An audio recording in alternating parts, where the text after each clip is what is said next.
Hello everybody and welcome to a new episode of the Pole Position Podcast. In this episode we're actually going to be previewing the Mexican Grand Prix. Now before I did this video I'd obviously written some notes and everything was all set and ready to go last night, and then what some of the biggest F1 news of the last couple of weeks dropped, and that was of course that Renault were actually disqualified from the Japanese Grand Prix after an investigation after the race. So obviously that blew all my notes out the water, and obviously that being the most important news of the week. So obviously I'm going to be talking about that. I'm obviously going to be talking about the Mexican Grand Prix itself, some of the new bits that have happened for this weekend, and then obviously my predictions for pole position and the race win. So obviously let's get into it and discuss the Renault disqualification. So Renault were disqualified from the Japanese Grand Prix. Now I've got some notes on the screen because I didn't have time to write them down, and it was easier to have a look on the computer. But they were disqualified after a protest by Racing Point. And obviously the FIA International Sporting Code obviously agreed with it. And it now means that the French team lose the 9 points they scored, with Daniel Ricciardo finishing 6th and Nico Hülkenberg 10th. So that's gone. That's out the window.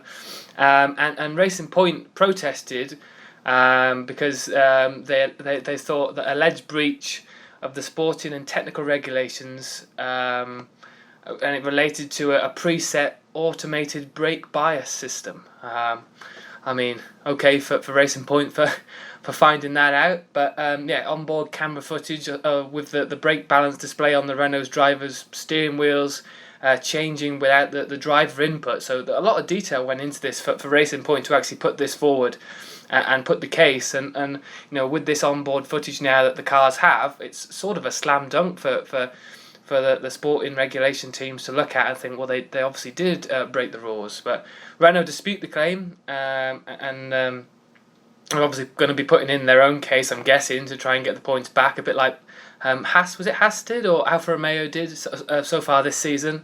I think as well, they've obviously are not happy with the decision, but that's obviously what's been put forward.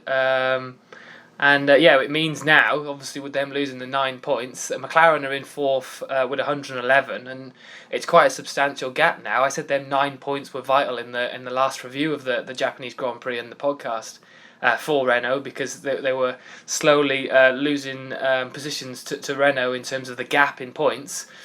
So with McLaren on 111 now, Renault are down in 5th, but they have 68 points. So it's quite a substantial gap for them to now recover. Toro Rosso are actually not that far behind them with 62 points, and Racing Point themselves with 58 in 7th. So Racing Point are very understandable for finding this out and getting this complaint in. And obviously now, with it being upheld, Racing Point have 58, Renault have 68. This is Racing Point's chance to sort of catch up in the next few races and maybe finish ahead of them come the end of the season. So obviously really disappointing for Renault to have this issue for them that's come about. And obviously I don't know whether it was their fault or not, whether there was just an issue going on. I'm not sure. I don't think we'll ever find out. But yeah, I mean, huge news, because Daniel Ricciardo actually did a really good race, and Nico Hülkenberg. We saw them two swap over, and Daniel Ricciardo saying thank you very much, I'll work for these positions now, and actually got them. So yeah, to find that all that work was for nothing to an extent is very disappointing. So yeah, big news that's come out the last 24 hours since this video will be coming out is that Renault have lost their points and lost their positions at the Japanese Grand Prix, and ultimately lost vital points in the Constructors' Championship as well. So yeah, very big news going into this weekend. And so let's preview this weekend's Mexican Grand Prix. It's the 20th Mexican Grand Prix that's ever been held in terms of Formula 1. And at the Autodromo Hermana, this is going to be very difficult to announce. So if anybody does happen to come across this in Mexico, I do apologise for my pronunciation. Autodromo Hermanos Rodriguez. I'm going to go with that. Autodromo Hermanos Rodriguez.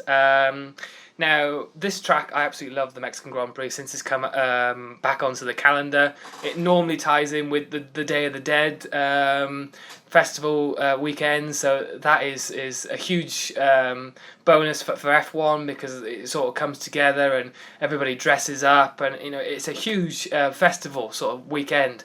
And I think this year they're using like F1 Esta, also, so it's trying to be like Fiesta, but with the F1 inside the word. So it's an absolutely amazing Grand Prix, and we've had some great races as well in the last couple of years.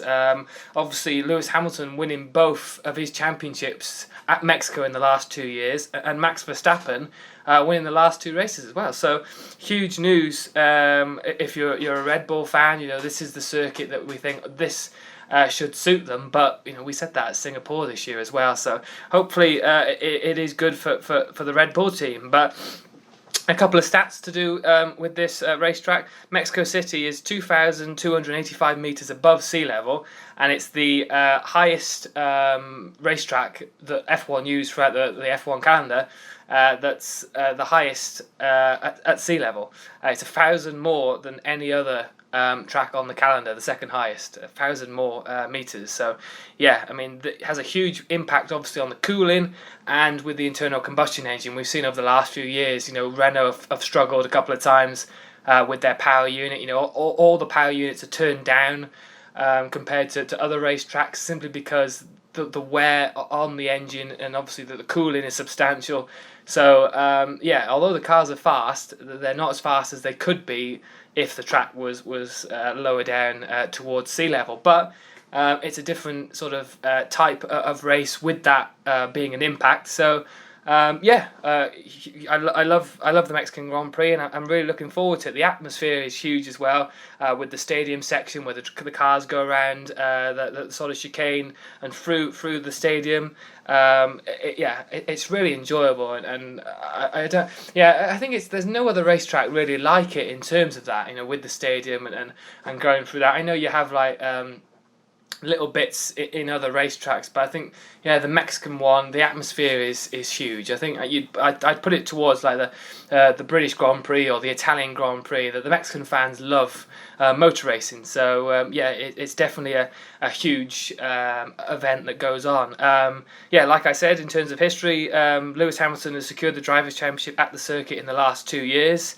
And F1 as well, just putting this point in, will race in Mexico City. We'll have a few more Mexican Grand Prix until at least the end of 2022. So for somebody that loves the Mexican Grand Prix, that is good news as well. I know Jamie Davis, who's on these podcasts as well, he loves the Mexican Grand Prix, but he loves Mexico in general. His favourite driver is Sergio Perez.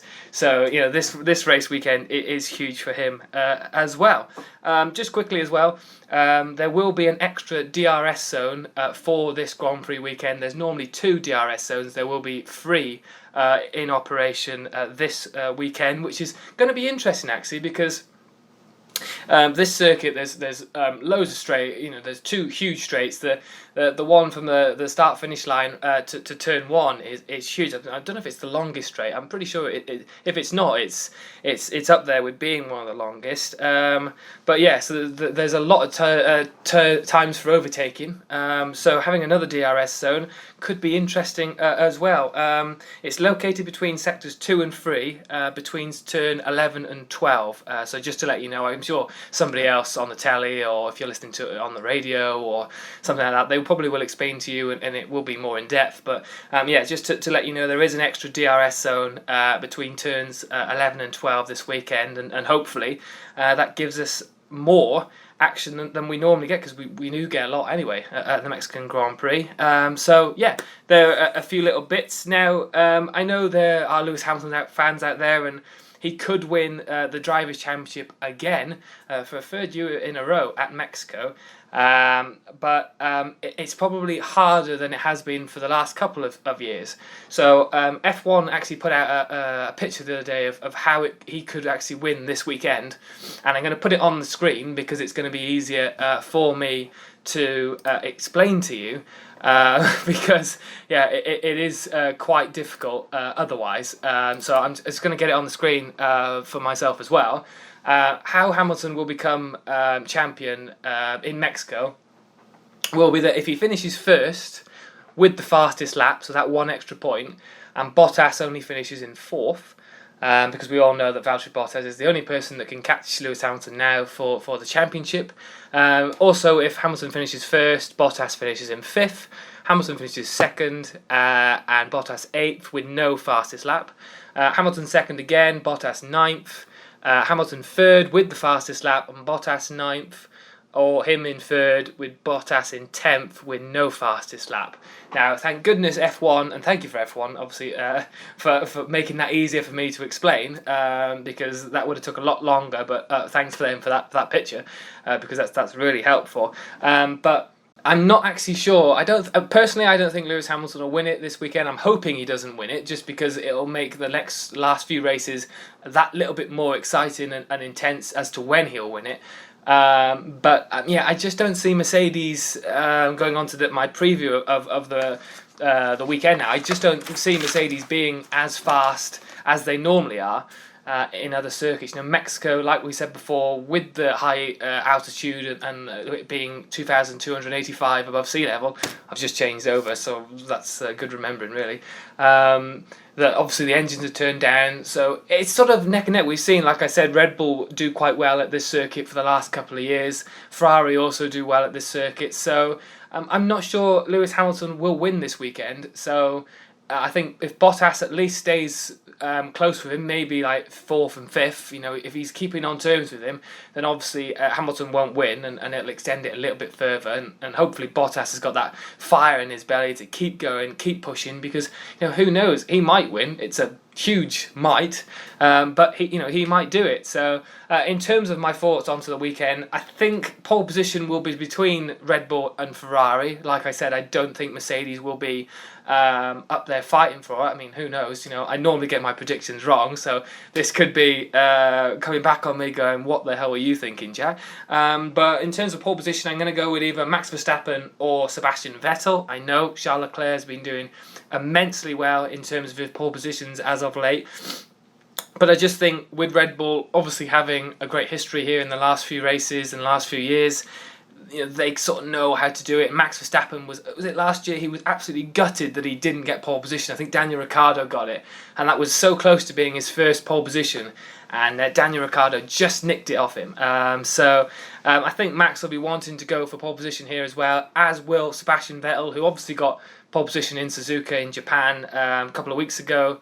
And he'll obviously still have the confidence that he's had in the last few races that we've seen, like Sebastian Vettel of old. So hopefully he'll keep progressing as well. So I think between them will be who will be on pole on Saturday. In terms of the race, I would like to see Sebastian Vettel win. I would. I know there's a few people out there that are they push Sebastian Vettel to the side, like I've said, but I still like Sebastian Vettel. I think he's a good driver. I think he's a great personality, off track as well.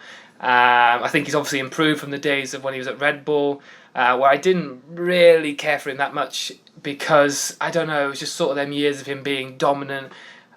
He would complain a lot, and I preferred Mark Webber back then. But in terms of his position at Ferrari, I think I enjoy him more at that team. I think he's a lot more relaxed and how he deals with things, and obviously the age, he's matured, and I just think I like the last couple of races where he looks like the Vettel of old in terms of his driving ability. We know he's made some mistakes in the last couple of years, but I'd like to think that he'd win the race this weekend, and obviously as long as it's not Hamilton winning the championship, for me personally, that's fine. It doesn't matter who wins, but I think Vettel might win it this weekend. So but like I said, my thoughts and my predictions are normally completely wrong.